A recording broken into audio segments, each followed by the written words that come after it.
Inwoners op Betty's Bay langs die Kaapse Suidkus is keelvol vir seesand wat hulle waardevolle kuseiendomme bedreig. Sommige sleep nou die Oeverstrand munisipaliteit hof toe. Hulle beweer die munisipaliteit en provinsiale regering doen te min om te keer dat reuse sandduine erwe verswelg en dorpsstrate versper. Sowat 33 eiendomme wat 19 huise insluit word geraak. Regisseur Dani Jeffers doen verslag. Gottlieb van der Merwe en sy gesin is bekommerd. Hulle kyk magteloos toe hoe 'n reuse sandduin nader kruip en alles in sy pad verswelg. Toegang tot hulle erf in Arena Single op Betty's Bay word reeds deur dik sand bemoeilik en hulle vrees dat hulle vakansiehuis ook binnekort onder die sand kan verdwyn.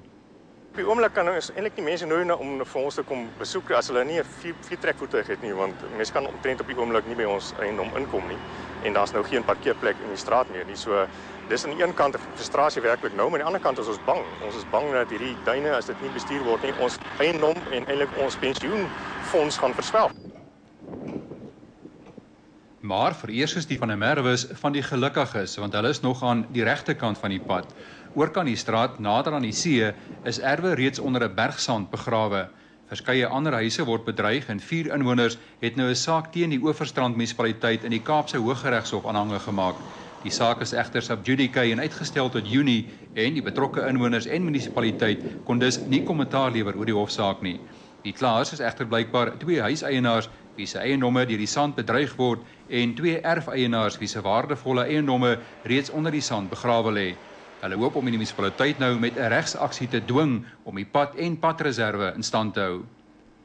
Hoekom het die owerhede nie al lankal met die gemeenskap saamgewerk en 'n plan gemaak nie? Al was dit dan ook 'n drastiese plan wat gesê het, mense, daar's niks wat ons vir julle kan doen nie.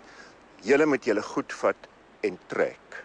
Of daar mag nie meer erwe hier uitgesit word nie. Maar hierdie erwe, niemand het ooit daaraan gedink om 'n opname te maak en vir die mense te sê, julle mag nie 'n huis hier bou nie. Maar volgens die Oeverstrand munisipaliteit is die saak egter nie so eenvoudig nie. Die munisipaliteit sê sy hande is gebind deur verskeie nasionale kusbestuurswette en ingryping is beperk tot die weggryf van sand in padreserwes. Volgens 'n woordvoerder van die munisipaliteit, Fanie Kriege, word 'n verslapping van bestaande regulasies egter binnekort verwag. Hy sê munisipale omgewingsbestuursbeamptes is besig om 'n bestuursplan te finaliseer wat deur die provinsiale owerheid goedgekeur moet word. Maar omgekrapte inwoners meen die munisipaliteit sloer al vir etlike maande met 'n beloofde duine bestuursplan wat net nie die lig sien nie. Volgens hulle kos dit mooi praat en soebat om selfs die strate rybaar te hou en dit terwyl voertuie gereeld vasval. Maar daai plan is nou al die afgelope 3 jaar in die hande van die omgewingsbestuur van die munisipaliteit en hy maak net nie sy verskyning nie. Maar dit is ook nie net die munisipaliteit se plig om hierdie saak alleen aan te pak nie, want die strokie grond wat aan die munisipaliteit behoort is inderwaarheid minimaal. Die res van die kuslyn en die strand behoort aan provinsie en marine en kusbestuur. So hier's 'n gesamentlike verantwoordelikheid. Hier's 'n gesamentlike verantwoordelikheid. Tydens Fokus se besoek aan die dorp het munisipale voertuie en 'n stootskraper skielik op die toneel verskyn en doelgerig begin sand wegry, tot groot verbasing van die ontevrede inwoners. Maar volgens hulle is dit te min te laat en is 'n langtermynplan en optrede nou dringend nodig. Danie, dis maar soos 'n pleistertjie plak op 'n sweer, jy weet. Dit los nie die genees om nie, dit is net die simptome behandel. Hier moet baie meer gedoen word as net die sand verwyder van die padoppervlakte af. Die hele duinstelsel moet geherskik word tot op 'n vlak waar dit wel bestuurbaar is en dan moet dit bestuur word op 'n wetenskaplike en 'n tegniese manier. I'd say it's very serious. I think the movement of sand has changed over the last few decades. In the earlier days, the sand was not moving in the same way as this. And we think it's due to several reasons. One is the lowering of the water table because of people building houses and roads and so on, which means the dune vegetation can't receive its water that used to get in the past from groundwater. So the dune vegetation was binding the sand together. That is now largely gone. The second thing is due to climate change, the winds are changing. Inwoners erken dat Betty's Bay se sandprobleem nie sommer oornag opgelos kan word nie, maar glo dat dit wel suksesvol bestuur kan word. Volgens hulle is die vestiging van 'n bufferduin tussen die bedreigde erwe en die bestaande hoogwaterlyne oplossing, maar eers nadat die probleemduin verwyder of verskuif is. En daarvoor sê hulle is 'n behoorlike duinbeskermingsplan en groter dringendheid deur die betrokke owerhede nodig.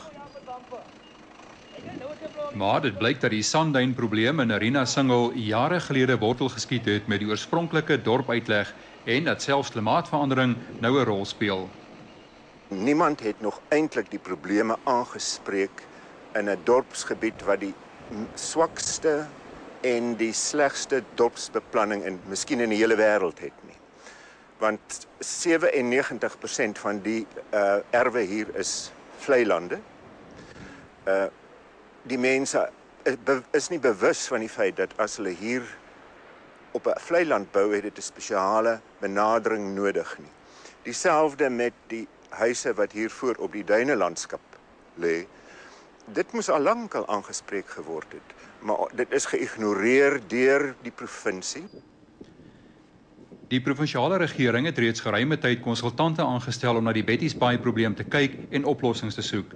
Aanvanklike voorstelle is egter deur inwoners as drasties verwerp toe dit blyk dat voorgestelde terugsetlyne byna die hele dorp sal raak.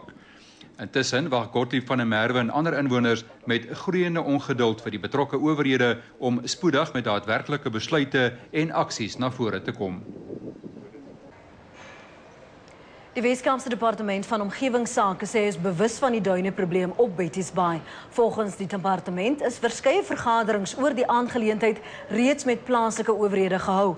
Die departement het ook bevestig dat 'n duinebestuursplan tans deur die Oeverstrand munisipaliteit saamgestel word. Volgens die departement is dit nie